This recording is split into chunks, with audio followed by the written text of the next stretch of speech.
Hey, this is Molly Christensen here from Building Heroes at Home. And today we're going to answer a question from a first year homeschool mom who has a second grader and a preschooler. And she wonders about having a good everyday schedule to follow. She said, I would like to have a daily agenda to put up that will help us be consistent.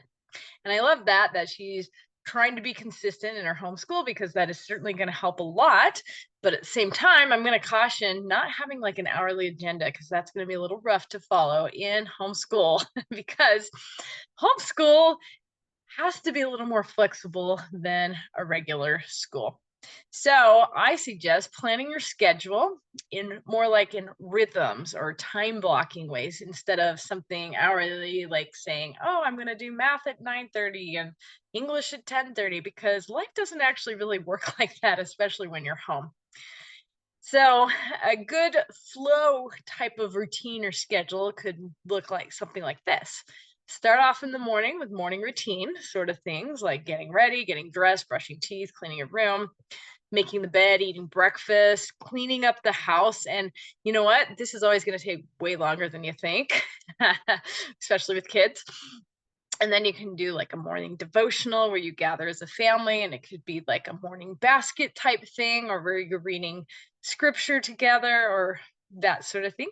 Then after that, have time for morning family school, which is a great time to read aloud, do projects together, play games, and then have lunch.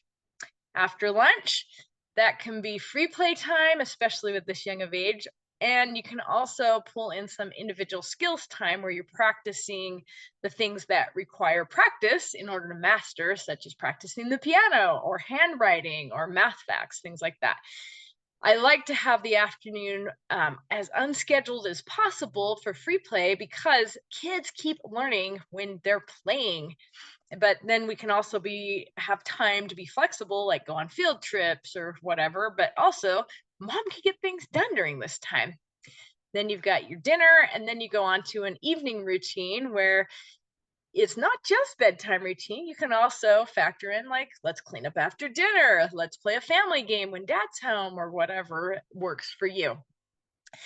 I would just caution not to plan school all day long because really, you don't have to school for 7 hours a day. Just because the kids are at school for 7 hours, that doesn't mean they're doing workbooks and doing school all day, right? They get to play and do other things too. Plus, it's really not sustainable for a homeschool mom to do that. And the kids are totally learning when they have that free play time. So try to make sure you actually schedule in free time too. And it's going to be fun. I'm excited for you.